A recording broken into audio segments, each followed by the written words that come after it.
안녕하세요. 베드로가 걷게 된 사람에 대해서 솔로몬 행각에서 설교합니다. 오늘 본문은 사도행전 3장 11절에서 26절입니다. 11절. 그 사람이 베드로와 요한을 붙잡고 있을 때 모든 백성이 크게 놀라 솔로몬의 행각이라 불리는 곳으로 달려와 그들에게 몰려들었습니다.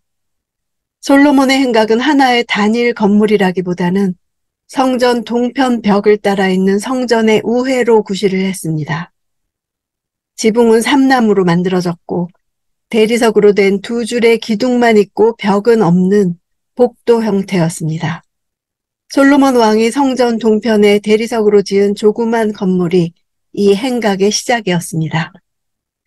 당시 솔로몬 행각은 유대의 랍비들이 제자들을 가르치는 장소로 자주 이용됐습니다. 따라서 백성들은 성전 내에서 많은 사람들이 모여 가르침을 받기에 가장 좋은 장소인 솔로몬 행각으로 베드로와 요한을 데려가 걷게 된 사람이 치유된 경위에 대해 듣고자 했습니다.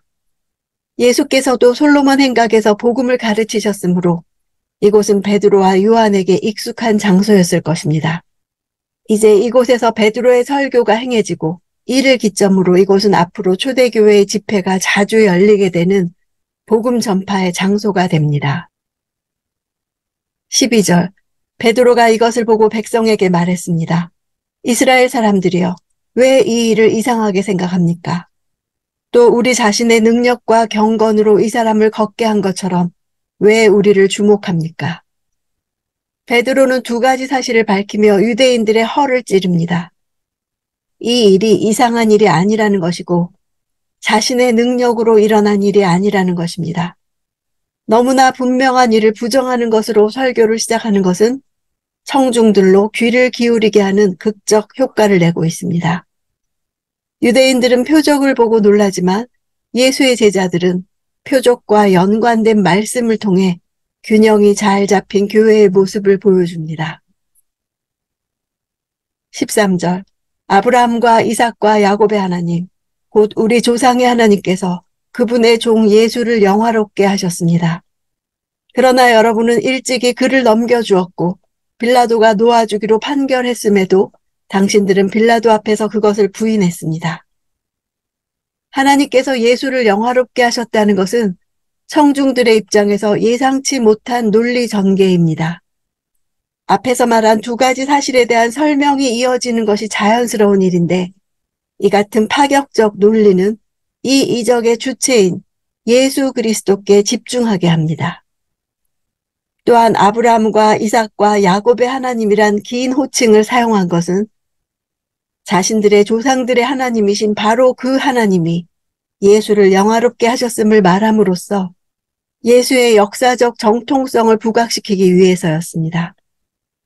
당시 유대인 청중들이 관심을 가졌던 기적 자체에 초점을 맞추는 것이 아니라 청중들이 모인 이 기회를 이용해서 생명의 주 예수에 대한 바른 믿음을 촉구하는 설교를 한 것입니다. 바로 그들 자신들이 목격한 바처럼 하나님에 의해 영화롭게 되어 죽으신 이후에도 다시 살아나셔서 이처럼 놀라운 기적을 행하고 있는 주를 오히려 죽음으로 몰아넣었던 사실의 부당성이 인정되어야만 회개가 가능했기 때문입니다. 유대인들이 절대 신뢰하는 하나님께서 예수에 대해 행하신 일을 말함으로써 역설적으로 하나님께 인정받는 예수에 대한 유대인의 잘못된 과거 죄악을 효과적으로 부각시킵니다. 또한 누가는 누가복음에서와 같이 사도행전에서도 일관되게 빌라도가 예수 그리스도의 무죄를 인정한 것으로 기록합니다. 이는 주로 이방인 선교를 위한 누가의 선교적 관점이 반영되었기 때문입니다. 당시 로마의 지배를 받고 있는 헬라 문화권에 복음을 전할 때 예수께서 로마의 지배를 받는 유대 땅에서 사형수로 비참한 생을 마감했다는 사실은 부정적 요소가 됩니다. 그러므로 누가는 예수께서 로마법에 의해 로마 관리로부터 무죄를 선고받았음에도 불구하고 패역한 유대인들의 강요에 의해 억울하게 죽음을 당했다는 사실을 강조함으로써 이방인들이 복음을 받아들인 데 있어서 긍정적 요소가 되게 하려는 의도가 있었습니다. 유대인들이 부인한 예수를 빌라도로 대표되는 이방인이 인정하는 아이러니를 통해 예수의 무죄를 증명하고 그의 죄목이었던 유대인의 왕이라는 예수의 주장이 옳은 것임을 간접적으로 확증하는 탁월한 논리에 근거한 것이었습니다. 16절, 예수의 이름을 믿는 믿음으로 인해 그분의 이름이 여러분이 보고 아는 이 사람을 온전케 했으니 예수로 인해 난 믿음이 여러분 앞에서 이같이 그를 완전히 낫게 했습니다. 걷지 못하는 사람의 믿음은 그에 대한 치유의 기초가 되었을 뿐 궁극적인 치유는 그가 믿은 믿음의 대상으로 말미암은 것입니다. 베드로는 믿는 행위도 중요하지만 보다 더 중요한 것은 그 믿음의 대상이신 예수 그리스도라고 강조합니다. 17절, 형제들이여, 이제 나는 여러분이 여러분의 지도자들처럼 무지해서 그렇게 행동했던 것을 압니다. 베드로는 유대인들이 무지함에서 비롯된 죄를 고집하여 예수를 십자가에 못 박아 죽였다고 그들 스스로의 의도성을 부각시키고 있습니다. 그들의 영적 무지함을 통렬하게 지적하고 그들로 하여금 회개할 것을 촉구하는 것입니다. 19절, 그러므로 여러분은 회개하고 돌아오십시오. 그래서 여러분의 죄의 씻음을 받으십시오. 씻음을 받는다고 표현한 유래를 보면 고대 근동사회에서는 글을 양피지나 파피루스에 썼습니다.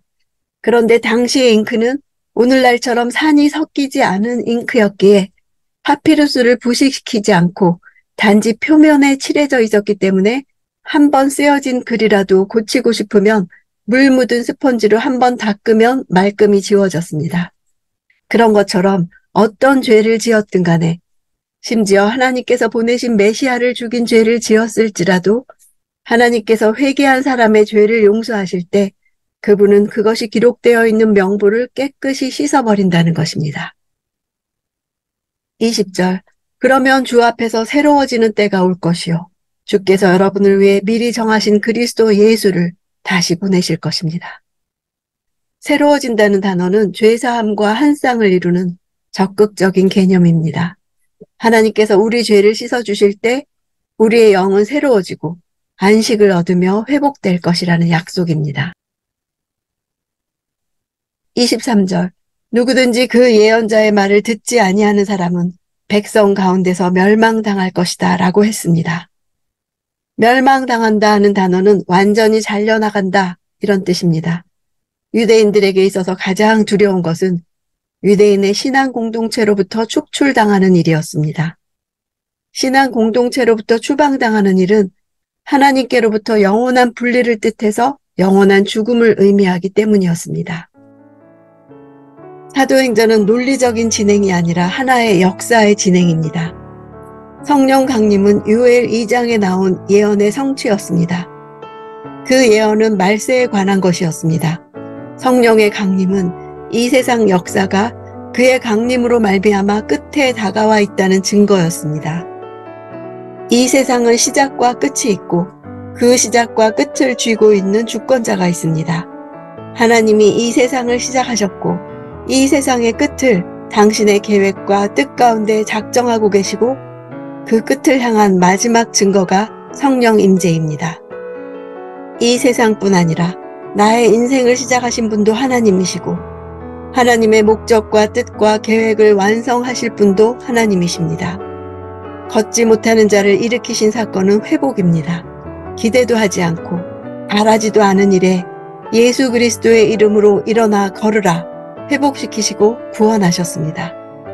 나의 멸망과 실패와 사망의 자리에도 예수님을 보내시고 나를 원래 하나님의 자녀의 자리로 회복시키셨습니다.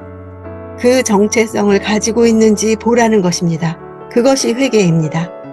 오늘도 하나님의 자녀로서 그분의 계획과 목적을 이루어 가시는 길에 서 있는지 돌아보기 원합니다.